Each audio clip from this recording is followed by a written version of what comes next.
Most people think they know what they want: more money, more success, more security. And the idea behind it feels simple. If you could just get enough of it, things would finally settle. Life would feel easier, more stable, more complete. And that belief doesn't feel extreme. It feels reasonable. It feels like something most people build their lives around without even questioning it. Because wanting more doesn't feel like a problem. It feels like progress.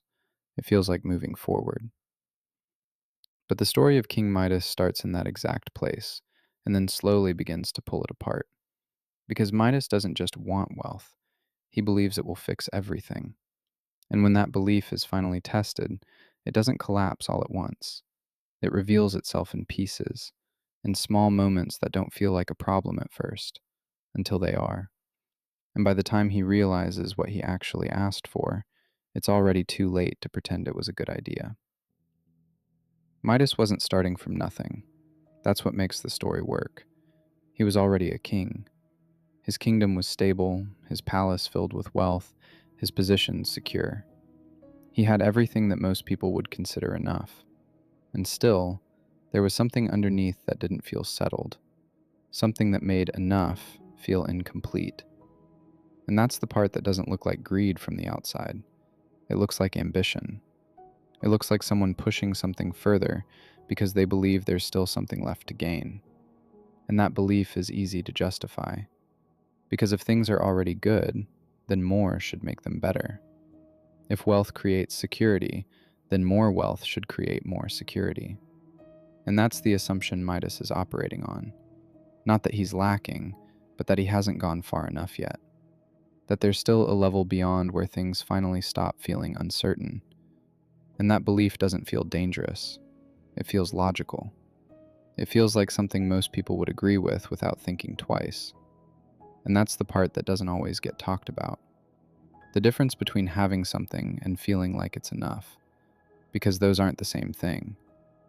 You can have stability, wealth, control, and still feel like something hasn't settled yet, like there's still a gap somewhere that needs to be filled. And the problem is, that gap doesn't go away just because you add more to everything else. It just shifts. It moves. It convinces you that the next step will fix it, that one more layer of security, one more increase, one more level will finally be the point where it all makes sense. And that's what makes it hard to recognize, because it doesn't feel like chasing something endlessly. It feels like moving towards something specific, something just slightly out of reach. And once you're in that pattern, it's difficult to stop, because stopping feels like settling, and settling feels like losing something you haven't fully reached yet. Then the story shifts in a way that doesn't feel connected at first.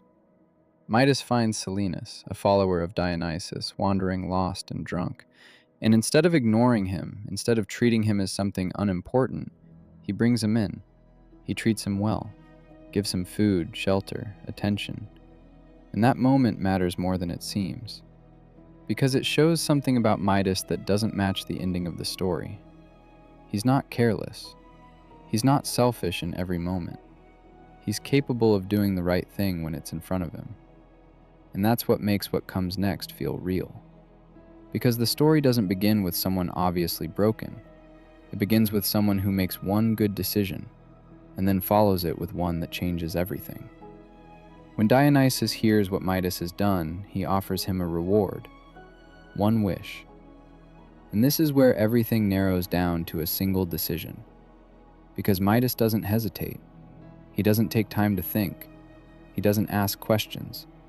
He already knows what he wants: the ability to turn anything he touches into gold. And in that moment, it probably feels perfect, because gold represents everything he believes matters: wealth, power, stability, control. If everything he touches becomes gold, then nothing will ever be out of reach again. Nothing will ever be uncertain again. And that's the part that makes the decision feel so natural. It doesn't feel like a risk. It feels like solving a problem, like finally removing the last limitation from his life. And that's usually how these decisions happen, not as something reckless, but as something that feels like the next logical step. At first, it works exactly the way he imagined. He touches a branch and it becomes gold. He touches the walls, the furniture, the objects around him, and everything transforms instantly. The world responds to him exactly how he wanted it to. And for a moment, it feels like confirmation, like he was right, like this is what he should have asked for all along.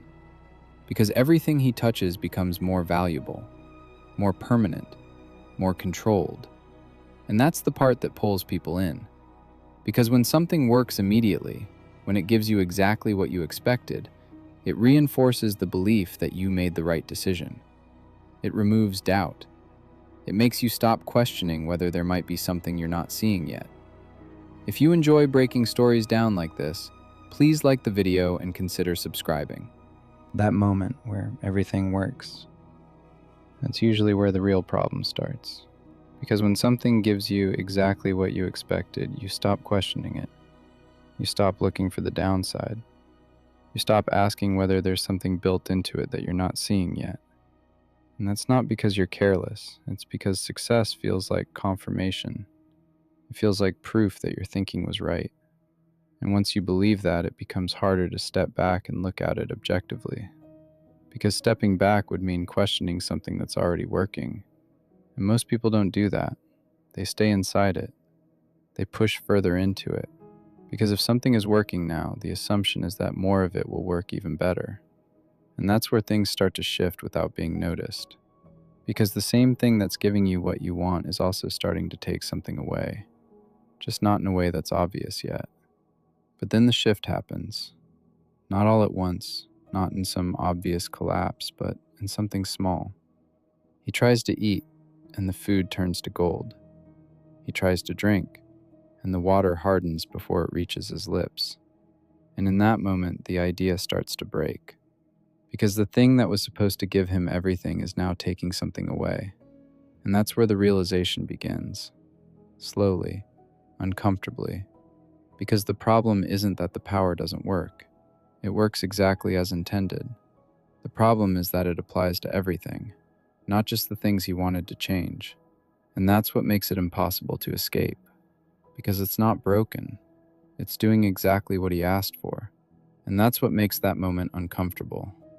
Not because everything falls apart immediately, but because it doesn't.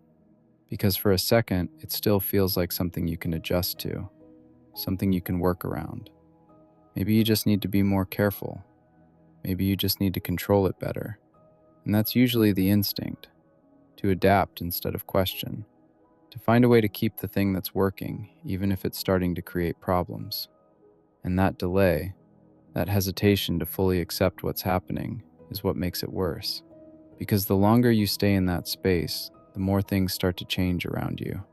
And by the time it becomes clear that it can't be managed, that it can't be adjusted, you're already deep inside something that isn't easy to step away from. The story reaches the point where it can't be ignored anymore, because in some versions, it isn't just objects that are affected. When Midas embraces his daughter, she turns to gold. And that moment isn't just a consequence. It's the collapse of everything he believed this would give him. Because what he wanted wasn't just wealth, it was security, control, a life where nothing felt uncertain. And in that moment, he realizes he's lost all of that. Because gold can't replace anything real. It can't respond. It can't connect. It can't exist in the same way as something alive. And that's the part that hits hardest. Not that he loses something, but that he understands too late what mattered. And once that understanding is there, it doesn't go away. It just sits with him in every moment that follows. At that point, Midas does something he didn't do before. He asks to undo it. Not for more, not for control, but to remove what he once believed he needed. And Dionysus gives him a way out. Wash in the river, let it go. And when he does, the golden touch disappears. But the story doesn't present that as a reset. It presents it as a realization. Because even though the power is gone, the understanding remains. The knowledge of what he asked for, what it did, and what it cost him.